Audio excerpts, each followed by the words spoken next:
नमस्कार, मी सुवर्णा जोशी. सुरुवात करणार आहोत आपण स्पीड न्यूजला. दिवसभरातल्या सगळ्या वेगवान घडामोडी बघूयात.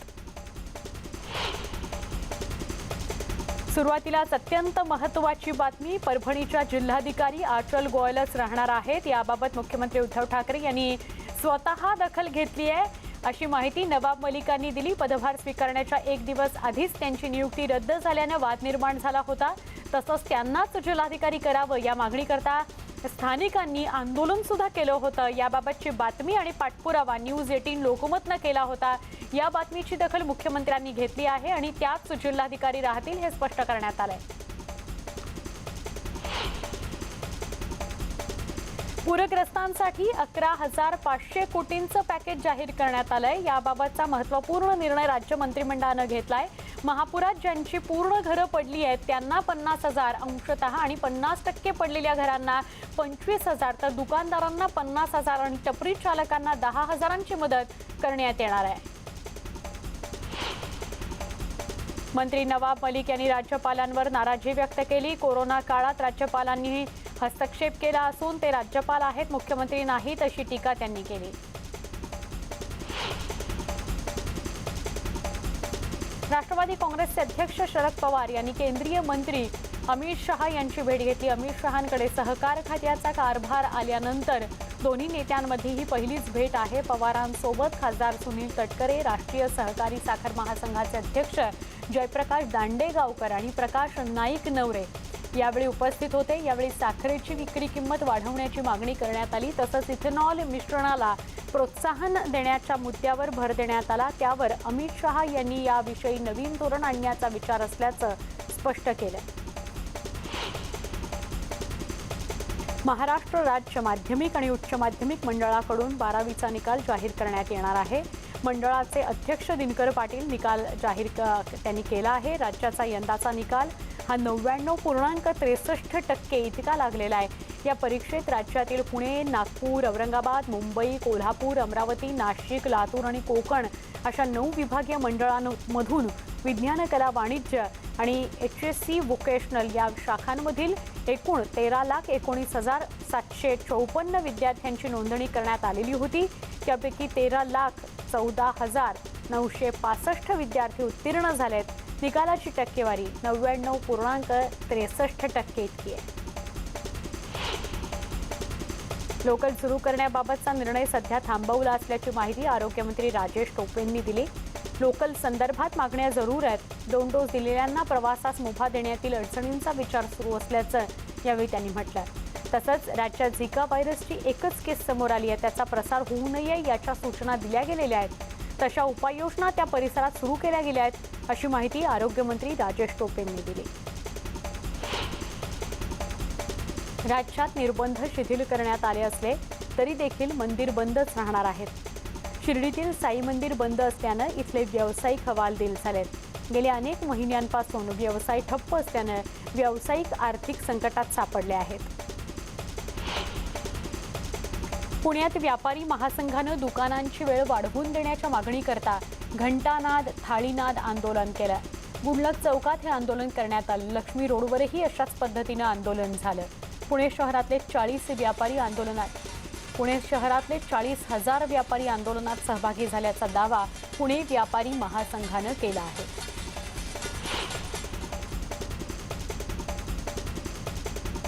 जळगाव जिल्ह्यामध्ये सध्या अनलॉकची प्रक्रिया सुरू झाली आहे. जळगाव जिल्ह्यामध्ये कोरोना पॉझिटिव्ह सध्या एकच रुग्ण आहे. त्यामुळे जिल्हाधिकारी डॉक्टर अभिजित राऊत यांनी नियमांमध्ये काही प्रमाणात शिथिलता दिलेली आहे. या शिथिलतेचं व्यापारी वर्गानं काही प्रमाणात स्वागत केलंय तर काही प्रमाणात नाराजीही व्यक्त केली आहे. नागपूरमध्ये नव्यानं उभारण्यात आलेल्या पाचपावली पोलीस वसाहतीमधील क्वार्टर्समध्ये कोविड सेंटर असताना मोठी नासधूस करण्यात आल्याची धक्कादायक बाब समोर आली आहे. क्वारंटाईन म्हणून राहिला आलेल्या रुग्ण आणि त्यांच्या नातेवाईकांनी फ्लॅटमध्ये असलेल्या फर्निचरची मोठ्या प्रमाणात तोडफोड केली आहे. तसंच सीलिंग फॅन, इलेक्ट्रिक बोर्ड्सची चोरी करण्यात आली आहे. त्यापैकी बहुतांश फ्लॅट्समध्ये नासधूस झाल्यानं पोलीस विभागानं पालिकेकडे पत्र लिहून 40 लाखाच्या नुकसान भरपाईची मागणी केलेली आहे. या संदर्भात पालिका बैठकीत पुढचा निर्णय घेण्यात येणार आहे असं सहपालिका आयुक्तांनी सांगितलं. कोरोना काळातील निर्बंध हे काळजीपोटी घातलेले असून त्यात भेदभाव करण्याचं कारण नाही, महसूल मंत्री बाळासाहेब थोरात असं म्हणतायत। कोरोनाचा धोका कमी व्हावा याकरता हे निर्बंध असल्याचं थोरातांनी स्पष्ट केलं।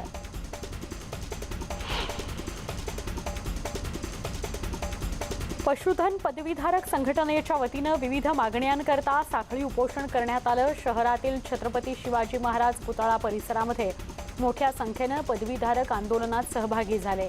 पशुधन पदवीधारकांचं जिल्हा स्तरावर नोंदणी पदवीधारकांना देण्यात येणारं ओळखपत्र याची वैधता 5 वर्षांकरता तसंच बँकेकडून 10 लाख रुपयांपर्यंत कर्ज देण्याची मागणी या आंदोलकांनी केली आहे। मागण्या मान्य नाही झाल्या तर आंदोलन अधिक तीव्र करू असा इशारा आंदोलकांनी दिला।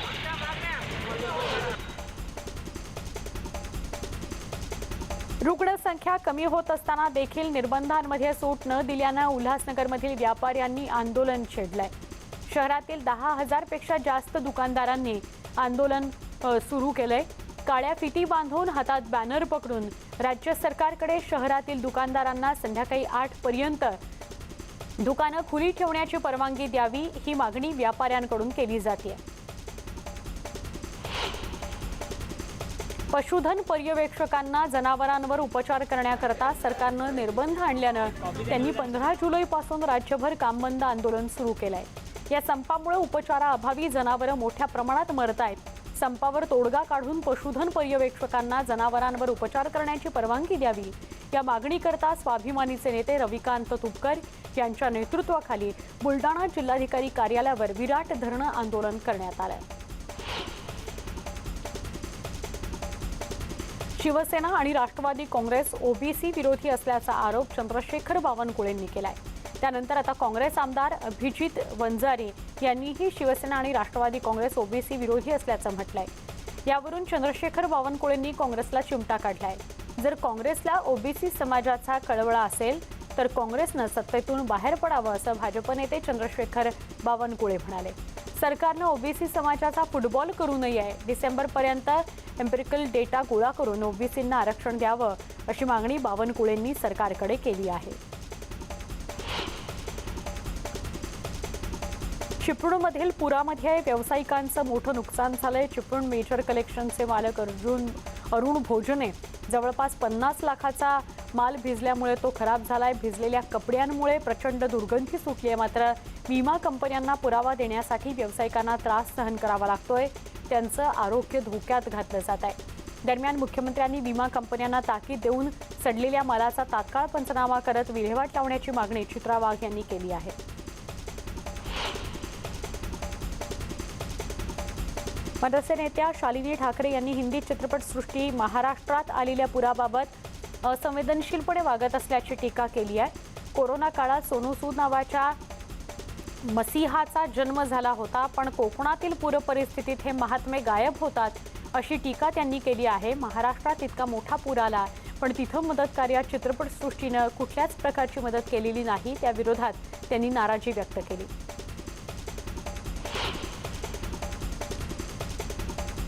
नागपूरमध्ये रेमडेसिव्हिरचा काळाबाजार करणाऱ्या आरोपीला न्यायालयानं 5 वर्षांची शिक्षा सुनावली आहे। नागपूरच्या होप्स हॉस्पिटलमधील वॉर्डबॉय शेख रफिक यानं रेमडेसिव्हिरची चोरी करून बाहेर तो विक्री करत होता। पोलिसांनी त्याला अटक केली होती। त्यानंतर पोलिसांनी केलेला तपास आणि 12 लोकांच्या साक्षीत मोहम्मद रफिक दोषी आढळल्यानं न्यायालयानं त्याला ही शिक्षा सुनावली आहे।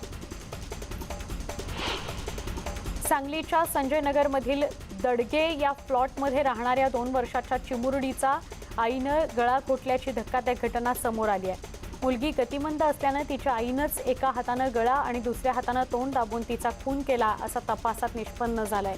त्यानंतर संजय नगर पोलिसांनी संशयित रेवती लोकर हिला अटक केली आहे। मुलीला बोलता येत नसल्यानं हे कृत्य केल्याची कबुली आरोपीनंही दिली आहे।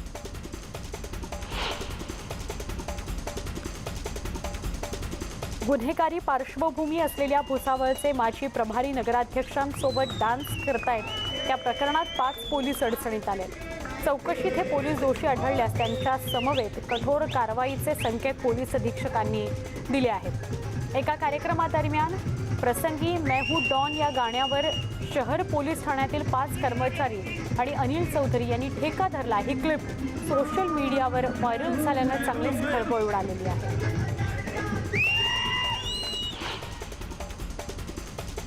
पश्चिम वाहिनी नद्यांचं पाणी गोदावरी खोऱ्यात वळवावं आणि मराठवाड्याचं पाणी प्रश्न सोडवावा याकरता माजी मंत्री जयदत्त क्षीरसागर यांनी गेल्या अनेक वर्षांपासून सातत्यानं पाठपुरावा केलेला आहे। ही योजना पूर्ण करण्यासंदर्भात लवकरच शासन निर्णय घेईल असं आश्वासन मुख्यमंत्री उद्धव ठाकरेंनी माजी मंत्री क्षीरसागर यांना दिलंय।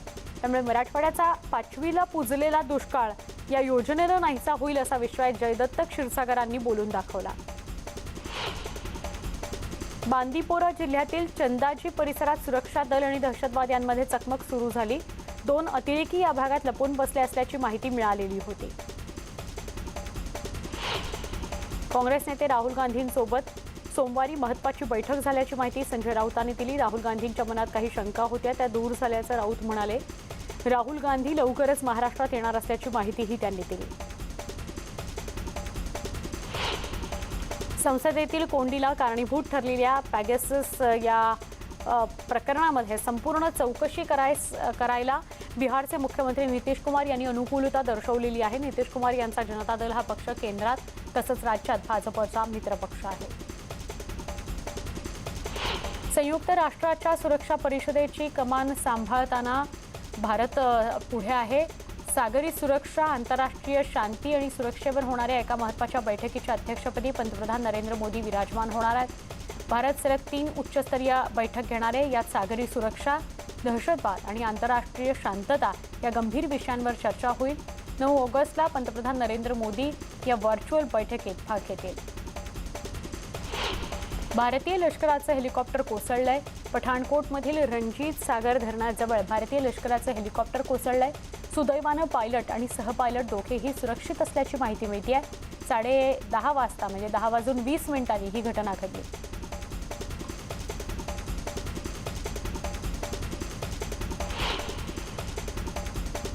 बुलेटिनमध्ये एक छोटासा ब्रेक। स्पीड न्यूजमध्ये लगेच भेटू। पहा फक्त न्यूज 18 लोकमत।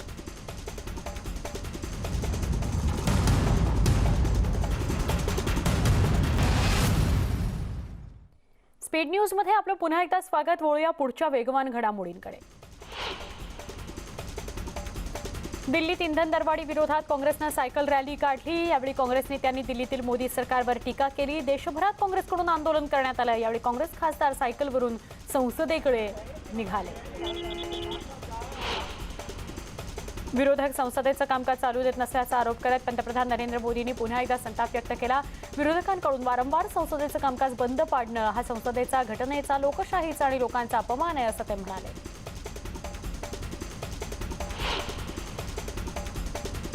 भारताची स्टार बॅडमिंटनपटू पी.व्ही. सिंधू भारतात परतली। टोकियो ऑलिम्पिकमध्ये कांस्य पदक पटकावल्यानंतर भारताची कन्या परत आली। दिल्ली एअरपोर्टवर पी.व्ही. सिंधूचं जोरदार स्वागत करण्यात आलं।